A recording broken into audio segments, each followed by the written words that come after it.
Oui, je sais, j'ai un peu de retard, mais on est obligé de revenir sur cette humiliation. Salut à tous les gars, c'est Azial. Aujourd'hui, on se retrouve pour une nouvelle vidéo débrief de ce Real Barça. Je vous préviens tout de suite, et de toute façon, je pense que vous le voyez du coup, la vidéo va être un peu plus longue que les autres. Normalement, mes formats débrief et vidéo actu, on table sur du 10 minutes à peu près, j'essaie de m'y tenir. Là, il y a tellement de choses à dire, à voir dans cette vidéo que c'est sûr et certain qu'on va faire plus. Je sais pas on va faire combien, mais voilà.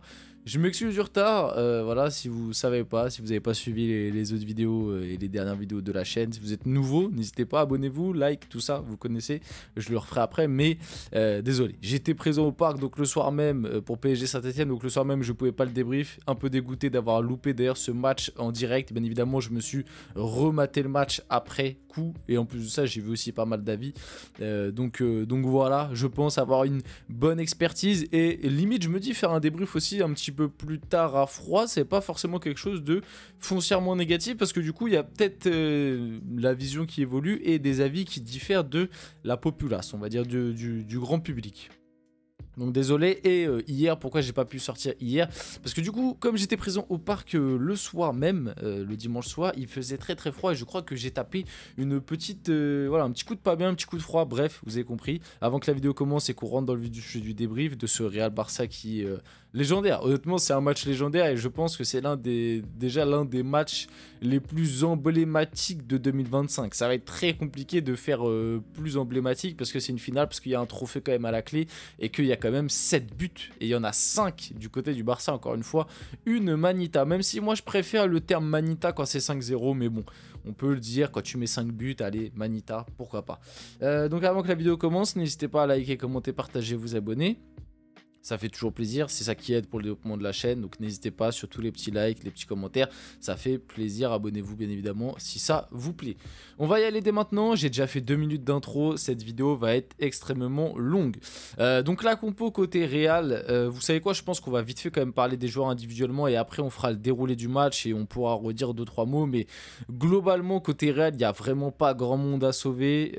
Pour moi les 2-3 joueurs qui, on va dire, sont à sauver, c'est peut-être Courtois, Mbappé, et moi je trouve Rodrigo. Je trouve qu'on n'a pas assez parlé de Rodrigo. Alors oui, sur le 4e but, sa passe, elle est honteuse. Oui, je suis d'accord, mais à part cette passe honteuse, Rodrigo, en fait, pour moi, c'est le grand danger du Real Madrid, parce que tout le monde a vanté Mbappé. Pour moi, Rodrigo, il est autant dangereux, il a fait autant d'actions de diff que a apporté Mbappé, ou quasiment la même chose. Alors peut-être que s'il n'y avait pas cette passe ratée, tout le monde aurait, enfin, on aurait plus mis en avant le match de Rodrigo, je suis d'accord, mais allez, avec cette passe ratée, tu peux pas passer d'un 5-6 à un 0, c'est pas possible. C'est-à-dire que pour moi, il a au moins 3-4, et 3-4 dans ce Real Madrid, tu fais partie des meilleurs joueurs et de loin, parce que honnêtement, si je devais mettre des notes aux joueurs du Real sur ce match, mais ouais, à part Courtois, Mbappé, Rodrigo, je crois que le reste, ils ont tous 3 ou moins, quoi. Parce que le reste, ça a été catastrophique. Lucas Vazquez, c'est catastrophique, c'est pas plus de 1. Tchouaméni, c'est 0. Rudiger, c'est 1. Ferland Mendy, c'est 0. Camavinga, c'est 0. Valverde, allez, tu lui mets 2-3 parce qu'il est combatif et il court un peu partout. Mais en soi, il a rien apporté non plus, je trouve. Mais après, en même temps, aussi vite fait, je voulais dire sur ce match, côté Real, on est beaucoup tombé sur la défense et le milieu de terrain à juste titre parce qu'ils ont été cataclysmiques. Mais il faut aussi prendre en compte qu'ils ont été absolument abandonnés par les 4 de devant. Parce que moi, je veux bien, et je l'ai dit un peu juste avant, Rodrigo, offensivement, je trouve qu'il a apporté des trucs, il a été dangereux. Il y a la frappe sur la barre, il y a le coup franc, il y a 2-3 différences, bref. Il a apporté 2-3 trucs offensivement, comme Mbappé d'ailleurs, parce que tout le monde, j'ai entendu tout le monde dire « Ouais, Mbappé, il a fait un match super, ça y est, on a retrouvé Mbappé, etc. » Oui, d'accord, mais l'équilibre, il est où l'équilibre de cette équipe? Non, parce que Bellingham, Vinicius, Mbappé, Rodrigo, c'est bien beau de les pomper H24 tout le reste de l'année dès qu'ils marquent un but. Mais quand sur ce match-là, ils abandonnent le reste de leur équipe, moi honnêtement, je vous le dis, je vous le répète, avec la prise de Mbappé, le Real Madrid ressemble de plus en plus au PSG. Sur le terrain, pas en dehors, pas dans l'institution, etc. C'est pas ça que je suis en train de dire. Le Real Madrid est un bien plus grand club. Je parle sur le terrain, tactiquement, ce que l'équipe propose. Je vois de plus en plus le PSG de Messi, Neymar, Mbappé, les gars. Parce que en fait, on veut aligner des noms qui ne fonctionne pas. Je l'ai dit déjà lors de la victoire, n'hésitez pas à aller voir mon débrief du Real Madrid-Mallorca, la victoire 3-0. Je l'ai dit, Vinicius, Mbappé, Rodrigo, Bellingham, dites-moi combien de matchs ça a fonctionné. Sur tous les matchs où les 4 ont été alignés ensemble, dites-moi combien de matchs où ça a réellement fonctionné. On a vu une animation offensive cohérente, une animation défensive cohérente, un équilibre dans l'équipe, où on a vu des dédoublements de passes, des appels, ça ne joue pas ensemble. Encore une fois, sur ce match-là, les 2 buts que met le Real, c'est 2 actions individuelles. Il n'y a rien de collectif. C'est d'ailleurs le premier but du Real d'Mbappé, il y a faute, hein. Parce que ça aussi, on en reviendra peut-être un peu après. Mais en plus de prendre 5-2, le Real a été enfin, l'arbitrage a été très gentil envers le Real. Parce que Camavinga, il peut prendre rouge. Si c'est un arbitrage un peu plus, j'allais dire un peu plus sévère, mais un peu plus juste en fait. Un arbitrage un peu plus juste. Camavinga, il prend rouge. Et le but d'Mbappé, pour moi, il n'est pas valable. Parce que Vinicius fait faute sur comment il s'appelle ? J'ai oublié le nom du numéro 6. Non, bref, Vinicius fait faute. Je sais pas pourquoi j'ai que Koubarsi comme nom dans la tête. Ça me reviendra après. Mais bref, Vinicius fait faute au départ de l'action sur la récupération de balle. Donc pour moi, Camavinga doit prendre rouge et le 1-0 du Real n'existe pas. Donc déjà, si il y a ces 2 facteurs-là, j'aimerais bien voir le score que prend le Real à la fin du match. Sachant que, côté Barça, le rouge de Szczęsny, il n'y a rien à dire. Il est valable.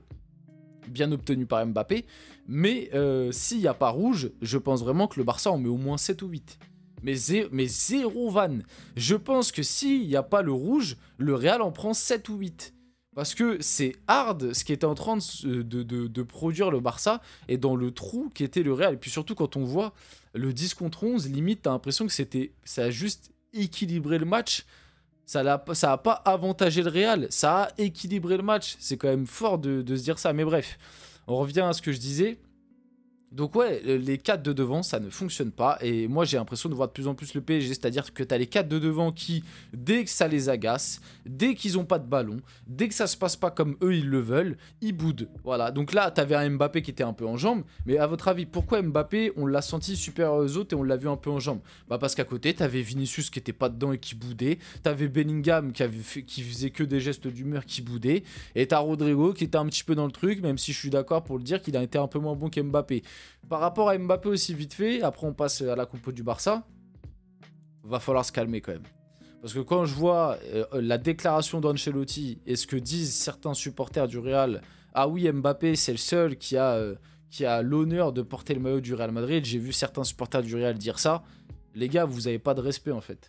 Vraiment, je pense vraiment que faut arrêter de gober. Et là, vraiment, là, faut arrêter de gober parce que Mbappé, ça fait 6 mois qu'il chie sur le maillot du Real Madrid, qu'il est cataclysmique sur le terrain. Et là, c'est le seul. Je suis d'accord, mais encore, je trouve que c'est pas le seul. Parce que Courtois, et comme je l'ai dit, pour moi, Rodrigo, il fait aussi un bon match. Enfin, il fait un match... pas un bon match, parce que quand tu prends 5-2, c'est dur de dire que t'as fait un bon match. C'est pour ça aussi, je comprends pas les gens qui me disent « Oh, Mbappé, il a été extraordinaire. » Eh les gars... tu prends 5-2. Mbappé, il est bon, il fait une belle action sur son but. Après, il disparaît jusqu'à la 80e. Hein. C'est au bout d'un moment, allez, jusqu'au carton rouge. Mbappé, bon, après, il y a le côté blessure. Ok, je retiens. Mais Mbappé, moi, un match extraordinaire, j'attends un mec qui fasse plus la diff dans le jeu, qui aide vraiment son équipe. Là, Mbappé, il met le but du 1-0. Après, il disparaît jusqu'à la 60e. Hein. On le voit plus, hein, jusqu'à la 60e. Donc le match extraordinaire, pour moi, faut bien utiliser les termes. Pour moi, il n'a pas fait un match extraordinaire, il a juste été meilleur que les autres. C'est-à-dire qu'à côté, comme j'ai dit tout à l'heure, t'as que des 2 sur 10 et lui, il a 5. Mais 5, c'est pas un match extraordinaire, c'est un match moyen. C'est juste que lui, il fait un match moyen ou un bon match à côté de mecs qui ont été cataclysmiques. Ça, je suis d'accord pour l'accorder, pardon. Mais quand je vois les déclats d'Ancelotti, mais... Eh vas-y, de toute façon j'en ferai une vidéo, mais moi je vous le dis, le Real ça va partir en couille. C'est pas possible, ça va partir en couille. Au bout d'un moment, Mbappé, ça fait 6 mois qu'il est catastrophique. À côté, t'as Vinicius, t'as Bellingham, t'as Rodrigo, t'as même Brahim Diaz à des moments qui, chacun leur tour, ont porté le club, Bellingham justement ces derniers temps, ont assumé leurs responsabilités. J'ai jamais vu Ancelotti dire « Oh, il n'y a pas grand chose à retenir à part Bellingham qui a été stratosphérique. » Là, tu prends 5-2, et ton coach, il vient en conférence de presse, il te dit « La chose à retenir, c'est qu'Mbappé, il retrouve un bon niveau, mais qu'est-ce qu'on s'en branle? Mais qu'est-ce qu'on en a à foutre? Tu viens de prendre 5-2, mais moi je suis supporter du Real, mais j'ai envie de tout arracher. Mais je lui crache dessus. Même pour tout ce qu'il a fait, Carlo, on respecte, mais non, mais c'est pas... Les gars, franchement, les supporters du Real, réveillez-vous. Franchement, vous êtes en train de vous perdre. Vous êtes en train de vous perdre parce que vous êtes en train de tout vous focaliser sur Mbappé. On en vient à ce que je disais il y a quelques temps. Certains supporters du Real, je m'en rappelle, qui disaient ah oui, pour 2025, mon souhait, ce serait que Mbappé retrouve un bon niveau. J'ai vu notamment des youtubeurs Real dire ça. Mais les gars, mais vous êtes devenus fous. Mais qu'est-ce que vous en avez à foutre qu'Mbappé retrouve un bon niveau si le Real gagne? En fait, c'est ça que des fois, vraiment, je pense que le joueurisme est en train de matrixer des gens. Et peut-être que je m'inclus dedans sur certains trucs, hein, mais en tout cas, sur Mbappé et le Real Madrid, je m'inclus pas dedans, je vous le dis tout de suite. Bref. Chechny, côté Barça, on avait Chechny qui a pris rouge, Koundé qui a été très bon, Inigo Martinez sorti sur blessure, Pau Cubarsí très bon, Baldé buteur, Gavi, Casado, Pedri, quel masterclass, voilà c'est Casado, alors il y a faute de Vinicius sur Casado pour le but du 1-0, Pedri, Gavi, Casado qui ont fait l'amour au milieu du Barça, au milieu du Real, et l'attaque, Lamine Yamal, Rafinha, Lewandowski, les 3 buteurs, les 3 ont été stratosphériques et ont fait très mal à cette défense du Real qui a eu de la peine. Et vraiment mention spéciale à surtout Rafinha et Lamine Yamal. Parce que Lewandowski a fait son match, il a été bon, il marque le penalty. Mais ceux qui ont vraiment fait la diff, je trouve, c'est vraiment Rafinha et Lamine Yamal.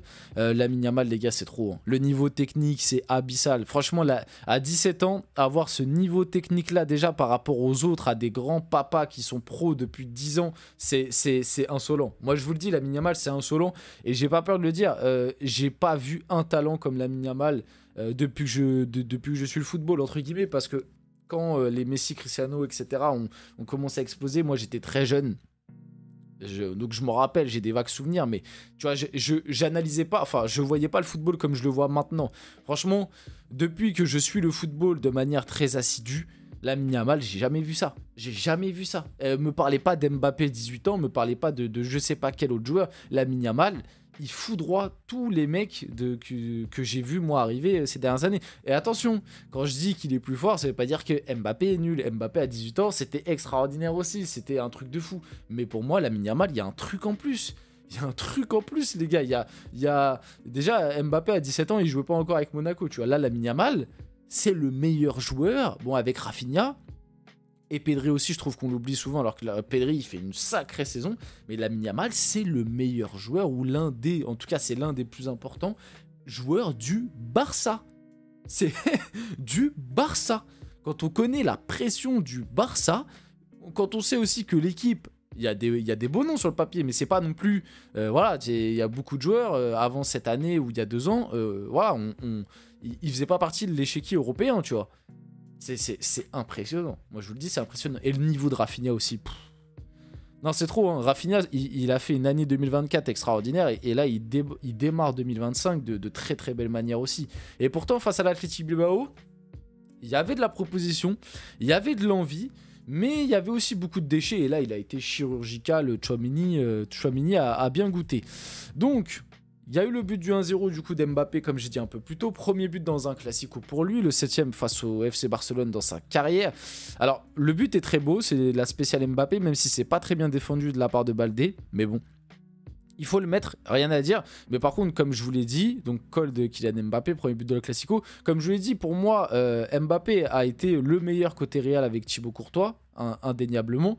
Maintenant, je trouve qu'on en fait un peu trop sur sa prestation, entre guillemets, dans le sens où déjà tu prends 5-2. De 1 et de 2 Mbappé pour moi après son but, après ça peut s'expliquer par sa blessure, hein, y a rien à dire, mais pour moi après son but il disparaît jusqu'au carton rouge, c'est à dire que de la 10e minute on va dire jusqu'à la 60e, Mbappé n'existe pas, on ne le voit pas. Donc c'est dur de dire à un mec qu'il a été extraordinaire alors que le mec pendant 50 minutes dans le match on le voit pas. Tu vois, c'est juste ça que je veux dire. Maintenant, oui, ça a été le meilleur côté Real sur le terrain. Il n'y a rien à dire là-dessus. C'est celui qui a fait le plus mal au Barça et qui a un petit peu fait peur parce que Vinicius a été catastrophique. Donc, vite fait, voilà.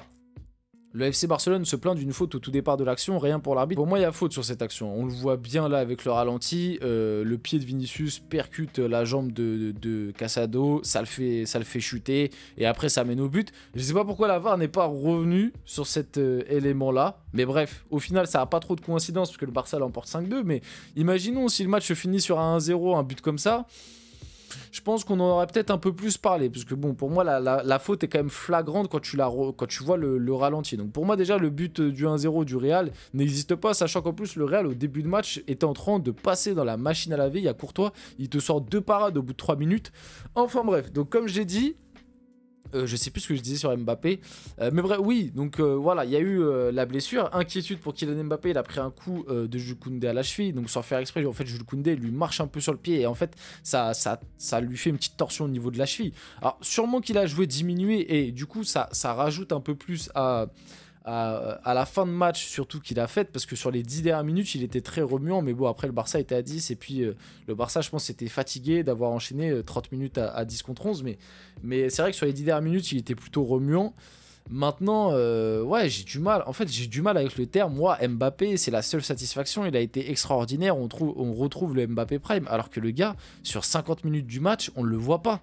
Il est absent, il est inexistant. Quand le Real passe dans la machine à laver, j'ai pas vu Mbappé aider l'équipe et aider dans les ressorties de balles, aider... Alors oui, après vous allez me dire, il peut pas tout faire tout seul.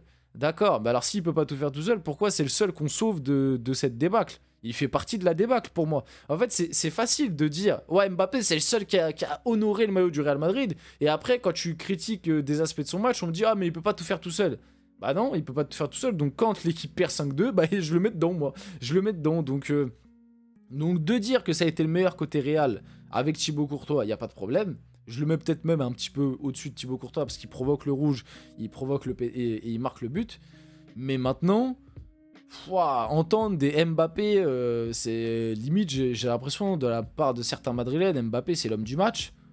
Bah les gars, ouvrez les yeux, hein. Vraiment ouvrez les yeux parce que si c'est ça vos attentes, bah, je peux te dire que cette année, vous allez, avec ces attentes-là et ce niveau de jeu-là, vous n'allez pas gagner beaucoup de trophées, hein, je te le dis tout de suite. Hein.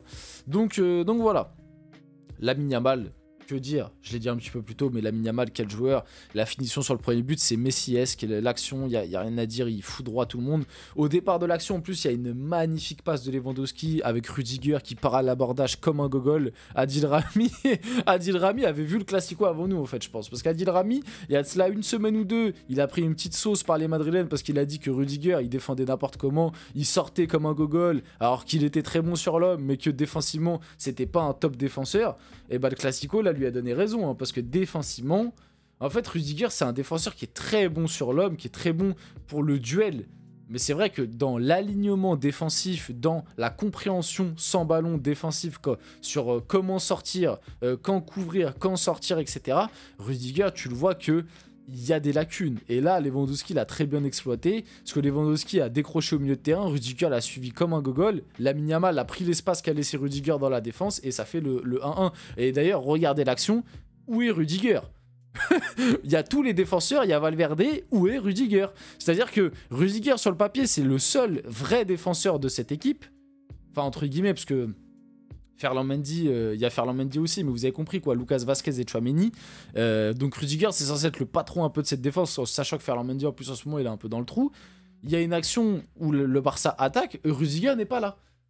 C'est quand même complètement fou. Mais bon, en tout cas, 2 classicos, 2 buts pour Lamine Yamal. Il a été stratosphérique. C'est dommage qu'il paye les pots cassés. Il sort à la 60e après le carton rouge. Il revient de blessure aussi. Ça, c'est un truc impressionnant aussi qu'il faut se dire. Il revient de blessure, les gars. Le gars était blessé il y a une semaine. Il y a une semaine, 2 semaines, le gars était blessé. Il te pond ce classique. Et il y a eu aussi la blessure d'Inigo Martinez. 5-6 semaines, ça fait mal. Donc Ronald Araújo est rentré. Il a fait une bonne entrée en plus. Il a fait mal à Vini, etc. Donc rien à dire là-dessus. Il a été solide globalement. Et d'ailleurs, j'ai vu que du coup, son dossier est un peu en suspens parce que Ronald Araújo de base devait partir. Ça parlait notamment d'un départ à la Juve dès cet hiver. Et au final, avec la blessure d'Inigo Martinez, ça va être un peu mis en suspens. La faute de Camavinga qui est débile, qui apporte le penalty et le but de Lewandowski. Camavinga, il fait un match effroyable. Franchement, ce style de geste-là dans la surface, dans des matchs comme ça, honnêtement, j'ai limite envie de dire c'est éliminatoire. C'est éliminatoire. Bref, c'est très très grave. Donc Lewandowski qui transforme le penalty. Donc Lewandowski qui, malgré un mois de décembre très compliqué, on va dire, enfin on va dire le dernier mois, même voire les 2 derniers mois plus compliqués, il est à 27 matchs, 26 buts, 3 passes D. Voilà, ça c'est des stats de numéro 9, ça c'est des stats de top attaquant, pas comme certains qu'on n'arrête pas de vanter alors qu'ils ont mis 14 buts et 5 pénaltys, mais bref, ça c'est ma petite pique envoyée. Le but du 3-1, but de Rafinha sur une ouverture à la Beckham de Koundé, l'ouverture est magnifique, et le départ de l'action, mais revoyez-vous l'action côté Madrid, c'est honteux. Ce but là, tu regardes l'action du Real, mais c'est honteux. Franchement, l'action est honteuse. Mais bref, c'est en gros, il y a un jeu entre entre Rudiger et Tchouaméni. Aucun des deux prend l'initiative de soit casser une ligne par la passe, soit d'essayer de porter, parce qu'ils sont pas hyper pressés les deux. Ils donnent à Courtois, Courtois se fait presser par Lewandowski, du coup Courtois dégage. T'as Mbappé, Rodrigo, Bellingham, Vinicius qui regardent le dégagement de Courtois, qui ne bouge absolument pas. Du coup Koundé récupère la balle tranquillement, il est même pas pressé. Et Koundé t'envoie du coup cette transversale sur Rafinha qui te met une tête extraordinaire. Le but du 3-1, franchement tu regardes le 3e but, tu vois tous les soucis de ce Real Madrid. Les deux centraux qui prennent pas de risque et qui sont dans la panique, vraiment qui ont le ballon qui leur chauffe le pied. Courtois du coup qui dégage un peu à la va-vite parce qu'il est pressé. Les 3 de devant ne réagissent absolument pas, que ce soit sur le premier ou le second ballon, ils ne vont pas au duel. Koundé qui a tout le temps de t'envoyer un centre de 40 mètres. Rafinha qui est tout seul délaissé de tout marquage. Ni Tchouaméni ni Lucas Vazquez le prennent. Tête de Rafinha, but. Voilà, ça te montre tous les soucis de ce Real Madrid. Donc voilà, Eduardo Camavinga enchaîne les fautes mais reste pour l'instant sous carton jaune. Comme je l'ai dit, hein, pour moi, Camavinga, ça doit prendre limite rouge. Hein. Heureusement qu'il sort très rapidement parce que sinon je pense qu'il prenait rouge et limite comme j'ai dit là il devait déjà prendre rouge. Le but du 4-1, j'en ai un peu parlé tout à l'heure en parlant de Rodrigo sur un corner qui est très mal joué. La passe de Rodrigo est honteuse certes, mais pareil cette action là et la finition de Baldé est très belle et l'action de Rafinha encore une fois magnifique, mais cette action là, rematez-vous l'action, ce que fait Ferland Mendy sur l'action, mais c'est honteux. Franchement, Rodrigo, sa passe, elle est dégueulasse, il n'y a rien à dire, c'est honteux la passe de Rodrigo, mais revoyez-vous cette action du 4e but et regardez Ferland Mendy ce qu'il fait. Mais franchement, ce que fait Ferland Mendy sur l'action, mais franchement, tu le vois, t'as envie de le marbrer, t'as envie de le secouer, de lui dire mais qu'est-ce qu'il fait ? Qu'est-ce qu'il fait ? Et en fait, il couvre le hors-jeu pour personne. Il laisse en 1 contre 1, je sais plus c'était qui, je crois c'était Tchouaméni, il le laisse dans la merde. Et du coup, il se fait manger en 1 contre 1 par Rafinha. Et après, il suit Baldé avec 3 mètres de retard, alors que de base, il avait l'avance parce que c'est lui qui couvrait le hors-jeu. Il couvrait pour personne. Bref, il fait n'importe quoi sur l'action. Tchouaméni a passé une très sale soirée et je pense que ce match peut laisser des marques pour la suite de son aventure au Real Madrid, hein, lui. On va suivre ça, mais il y a fort moyen que ça soit un petit peu éliminatoire pour la suite. Rafinha, top 2 meilleur joueur au monde, on verra rien savoir. 5-1, c'est trop sale. Le but du 5-1, il est sale de ouf. Honnêtement, il est sale ce qu'a mangé Tchouaméni et même Rudiger, hein, les deux. Hein. Ce qu'ils ont mangé là, le petit crochet talon de tête, frappe croisée. D'ailleurs aussi, je voudrais dire, Courtois, heureusement qu'il a été là côté Real, parce que sinon je pense que le Real en prend 8 à la 50e. Hein. Et je pense que s'il n'y a pas le carton rouge et il n'y a pas Courtois, je pense que le Real en prend 10. Hein. Mais vraiment, sans vanne, je pense que t'as pas Courtois et le Barça prend pas rouge, je pense que ça finit à 2 chiffres. Hein. Je pense que ça finit sur un 10. Hein. C'est trop. Non, franchement, c'est trop. Rafinha, double buteur et passeur décisif face au Real Madrid. Il est en feu cette saison avec le Barça. 27 matchs, 19 buts, 11 passes D. Le carton rouge, il n'y a rien à dire. Belle action de Mbappé, encore une fois. Belle action de Mbappé qui va chercher le rouge. Et je pense que si il n'y a pas rouge, je pense qu'Mbappé marque.